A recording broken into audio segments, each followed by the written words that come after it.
A long, long time ago in Egypt, there was a baby named Moses. He was born at a time when things were hard for his people, the Israelites. The Pharaoh, who was king in Egypt, was afraid of their increasing numbers, so he made an evil rule. All baby boys from the Israelites had to be taken away. But Moses' mom didn't want that to happen to her baby, so she came up with a brave plan.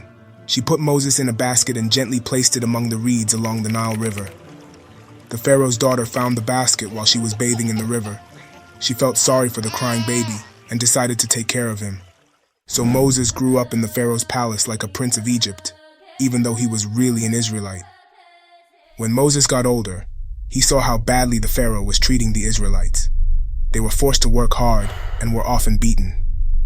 This made Moses upset, and one day he killed an Egyptian guard that was beating an Israelite slave. After this, he had to leave Egypt, so he ran away to a far-off land and lived there for many years. Then something amazing happened. God spoke to Moses from a burning bush that did not burn up. God told Moses to go back to Egypt and ask the Pharaoh to let the Israelites go free. Going back to Egypt wasn't easy.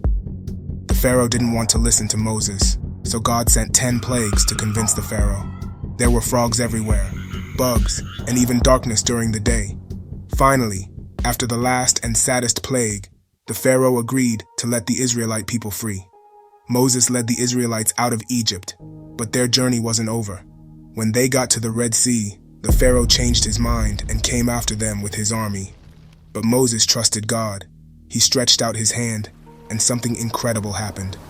The sea split in two, and the Israelites walked through on dry land. After they were safe, the sea went back to normal, and the Pharaoh's army couldn't follow them anymore. Moses and the Israelites were finally free. They traveled for a long time to reach a special mountain called Sinai. There, God gave Moses the 10 Commandments, which were important rules on how to live and be good to each other. Moses' life was full of adventures and miracles. He started as a baby in a basket and grew up to be a great leader who helped his people find freedom and showed them the way to live kindly and justly.